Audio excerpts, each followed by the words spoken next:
Dasturlarimiz davomida xabar berib borayotganimizdek, mamlakatimizda ekologik vaziyatni barqarorlashtirishga qaratilgan reyd tadbirlari davom etmoqda. Yurtimizda yog'ingarchilik mavsumi boshlanib, havo harorati keskin pasaydi. Ana shu jarayonda tabiiyki issiqxona xo'jaliklari va korxonalar ko'proq isitish qurilmalaridan foydalanadi.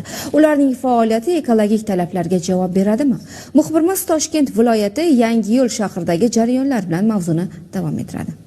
Biz ayni damda Toshkent viloyati Yangiyo'l shahridamiz.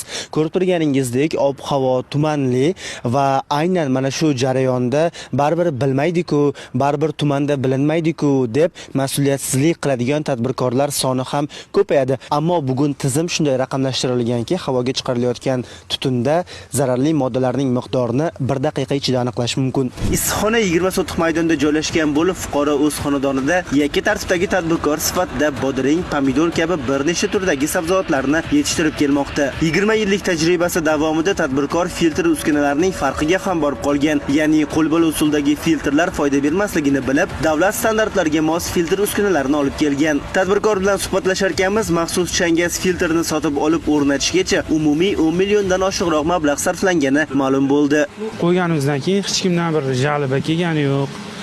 Hech kimdan bir aniq tushgani yo'q. Yaxshi ishlayapti. Yaxshi ishlamaganda o'tgan yillari filtr bo'lmaganda tutuni mana shu qarab tursangiz, gideta 1 kilometrdan ziyodroqgacha yetib borardi, tarqalmasdan. Hozir o'zi standart bo'yicha, eshitishim bo'yicha 15 metrdan keyin yovib ketargan.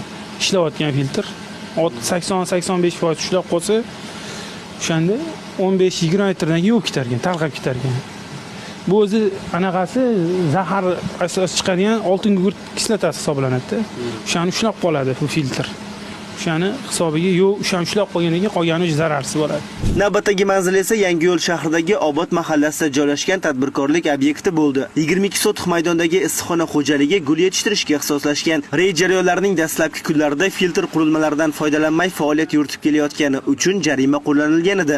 Hozir yana yozamiz aka ishtiraf.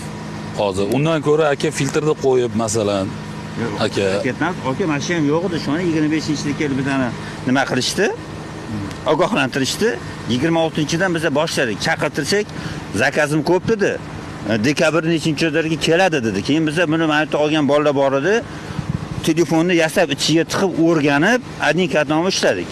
Ishlab chiqardik. Endi aka, u ham hozir qo'l bolada. Ha, lekin uni ham o'sida tiqibdi. Yo'q, xo'p, qo'l bolada aka. U masalan hech kim unga bir kafolat bera olmaydi-da. To'g'ri. Hozir o'zingiz yasaganingizdan keyin uni qo'ysangizda, mana shunga o'xshab turib qo'ydim desangiz, yana xuddi shunaqa qilib tutun chiqib tursa, undan ko'ra standartdan